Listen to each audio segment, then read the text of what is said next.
Thank you, Chair. So let's play a game. Let's play a lightning round game. I'm going to be the bad guy, which I'm sure half the room would agree with anyway. And I want to get away with as much bad things as possible, ideally to enrich myself and advance my interest, even if that means putting my interests ahead of the American people.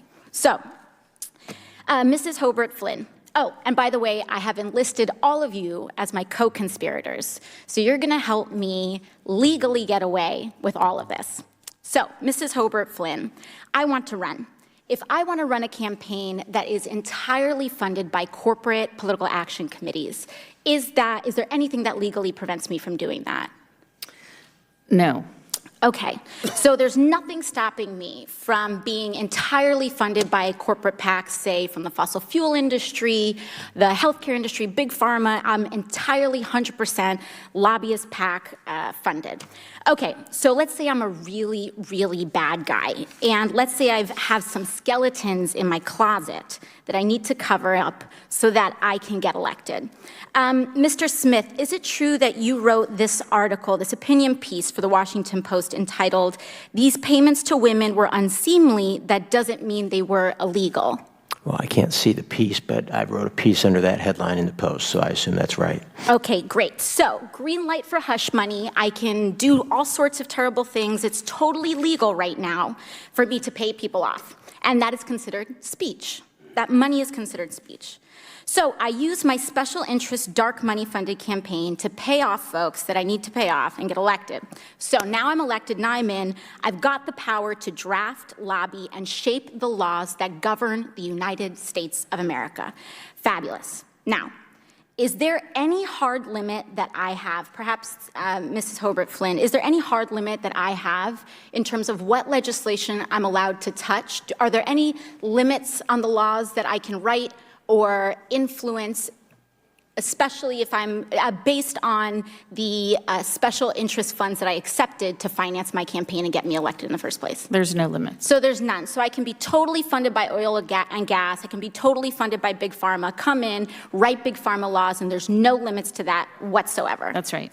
Okay, so awesome. Now, Mr. Mirabani, the last thing I want to do is get rich with as little work possible. That's really what I'm trying to do as the bad guy, right?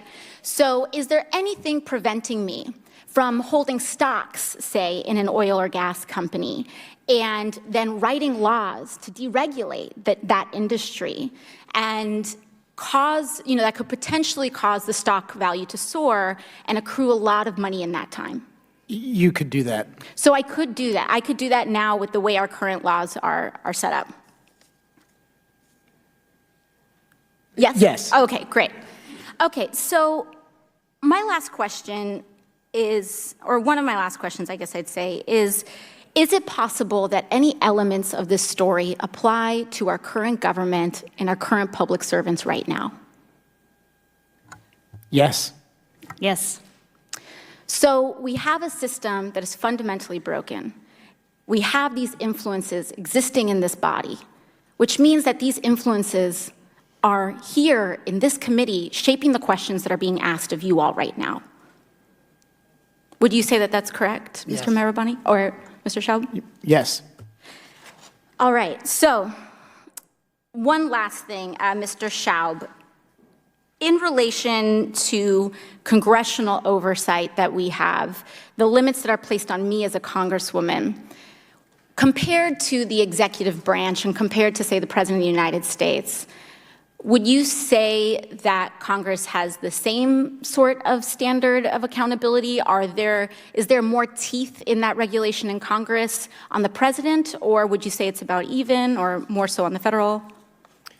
In terms of laws that apply to the president, yeah, there's just almost no laws at all that apply to the president. So I'm being held, and every person in this body is being held to a higher ethical standard than the President of the United States. That's right, because there are some ethics committee rules that apply to you. And it's already super legal, as we've seen, for me to be a pretty bad guy.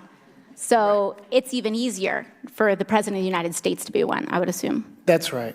Thank you very much.